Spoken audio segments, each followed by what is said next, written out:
Hare Krishna. Namo Om Vishnu Padaya Krishna Prasthaya Bhutale Shrimati Bhaktivedanta Swami Niti Namani. Namaste Saraswati Deve Gauravani Pracharine Nirvishesha Shunyavadi Pastyate Deshatarine. Srila Gopal Krishna Maharaj Ki Jai. So unlike many devotees who have spoken and will be speaking, I had very little association with Gopal Krishna Maharaj. Basically, my association was in the GBC meetings. I would see him. Of course, I knew him from quite a long time back, but I never really worked together with him in any project but one thing I would always do, because I was very impressed by how many nice temples they were in Delhi. So every time before I would come to Vrindavan, anytime I would come in this area, I would stay for 3-4 days, and he would always invite me for lunch. And he said, "I'm very happy you're coming, because no GBCs, they don't come here, very rarely. They all go to Vrindavan. No, they don't come here." So he said he was grateful. So I continued to come, and always spending not out of any real duty to him, but just the pleasure of being able to be in one place and being able to preach in a different place every day. A very unique situation that he created, that practically speaking, of course there are many places here in India where we have many projects, but not where you can be in one place and go to another big temple and another big temple, every day, and give a class in a different place. So I very much appreciated all of his hard work. And a good friend of mine from many years ago, Bahudak Prabhu, so he had some disagreements with the local yatra in Canada. I found out, so we were friends. I invited him to come and travel with me. And so we were traveling around Mexico. And one day he said, "Maharaj, I see you're working very hard." He said, "But nobody works as hard as Gopal Krishna Maharaj." No. And so I thought, wow, that's interesting. So anyway, as time went by, I would see him in GBC meetings, and he wouldn't speak all that much. He generally would speak a little something about one subject matter or another. But I always saw him grossly absorbed in, except for one thing, BBT or book distribution. Then he would speak very much. Any matter with book distribution or with printing of books. And little by little, other BBT directors that I knew or BBT trustees, they told me about his unswerving dedication to making sure all the books were printed in all the necessary languages here in India, and always very concerned about having Srila Prabhupada's books. But still, I didn't have that much association. Then about 2 years ago, because his physical condition was not so good. So one day he spoke to me. Well, he wrote a letter. So a couple of God brothers had written to him saying, "Maharaj, your physical condition is not good. You can't go to many places. Maybe you should think of somebody to be your co-GBC." So then one day he called me. I was in Delhi, and he called me, and he said, "So Maharaj, I think you could be co-GBC with me." And I said, "Well, I have the biggest zone in Latin America. Very many, very demanding." He said, "No, I don't want to take you away from anything." He said, "But I need someone to help me." And he said, one thing he said, "I don't think you have any ambition." Of course, I think I have much ambition, but he said that. So I thought about it. And of course, I considered it to be an honor that such a, senior godbrother and such a loyal servant of Srila Prabhupada would ask me to work with him. But then, so I thought about it, and I started discussing with different things with him. Not very often. We weren't that very often. I would be one time for a few hours. Then the next time I came, it would be for a few more hours.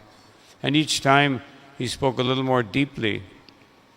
But then I began to realize, for the first time, how much, how he did everything exactly like Srila Prabhupada wanted. I'd never have met anyone, after I got to know him better, he had no personal program. There was zero personal program. His program was Srila Prabhupada. Whatever Srila Prabhupada wanted. And that's what convinced me, because I thought, how am I going to do this? I said, what's the minimum amount of time you think I need to spend here? And he said, well, minimum 4 months, better 5 or 6 months. And I said, well, I'll see, He said, but, he said, don't let it affect your zone in any way. So then I said, well, maybe we can help my zone. And he said, oh, you mean with money? I said, well, it's the poorest zone in the world. He said, well, we'll talk about that. We never talked about it, no. So, that was one thing. Whenever it came to diverting money from some project that he had, because he had so many things in mind. Srila Prabhupada told him to do so many things, and especially above everything else, Kurukshetra. He had that, and he spoke to me so much about Kurukshetra. We made some little arrangement to help Kurukshetra, and would also help my zone a little bit. And then I thought, even if it's a difficult thing, someone who is so surrendered to doing everything as Srila Prabhupada wanted, and so humble. I never realized how humble he was. I mean, I always saw him as a humble person, but how humble he was until I began to get to know him better. And then we spoke about a few things, how the zone should go on. And my appreciation for how hard he was working, how much he would sacrifice his time, his energy, never thinking about himself, never even thinking about his physical condition, just thinking about, I have to do these things for Srila Prabhupada.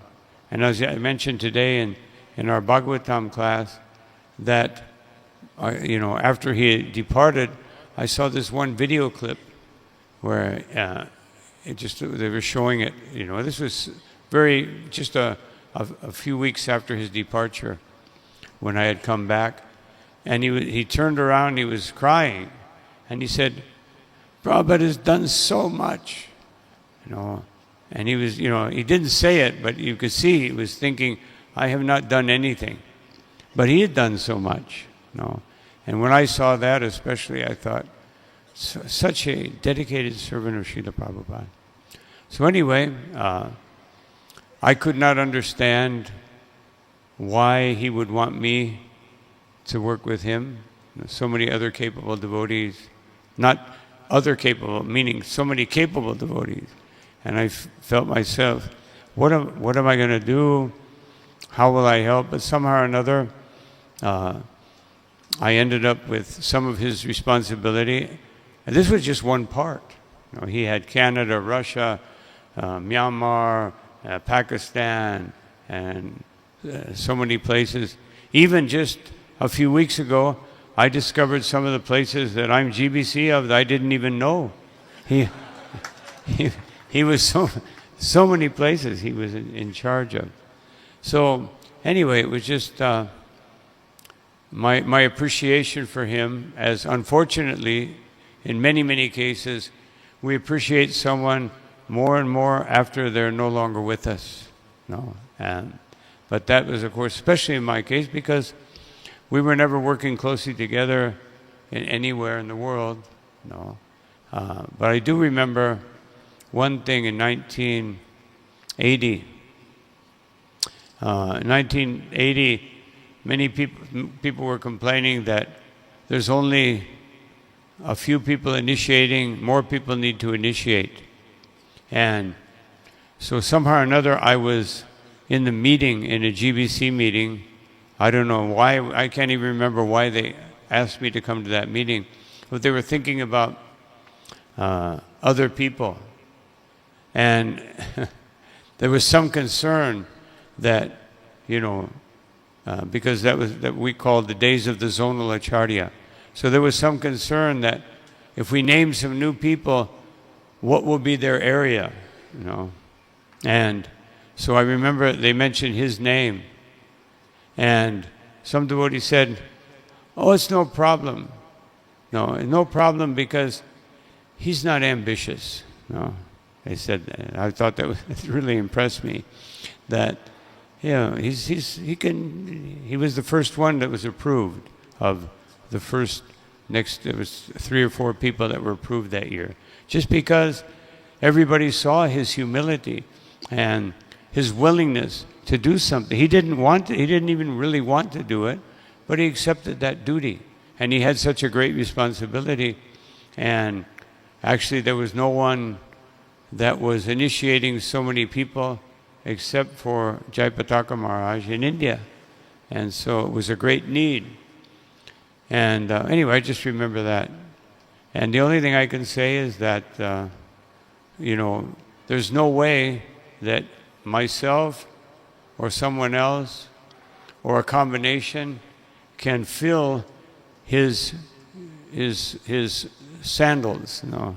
Otherwise, we can't equal him in any way. But I can just try my best to serve to my best ability. And the one thing that has made it possible to even be here and do this service is that he organized everything so nicely, and he trained his leaders and the devotees so nicely that otherwise it would have been totally impossible. But because of that, because of all his hard work, because of all his sacrifice, because of his example, and because of his being free from any desire other than serving Srila Prabhupada, I have found it possible to be able to try to do something, being in one part of his shadow, you know, that he has left behind. So, Srila Gopal, Krishna, Goswami Maharaj, thank you very much for all your wonderful contribution to Srila Prabhupada's movement. And I thank all of you, his faithful servants, friends, associates, for helping him to carry on Srila Prabhupada's legacy. Srila Prabhupada ki jai, Srila Gopal Krishna Goswami Maharaj ki jai, Nitai Gaur Premanandi. Hare Krishna.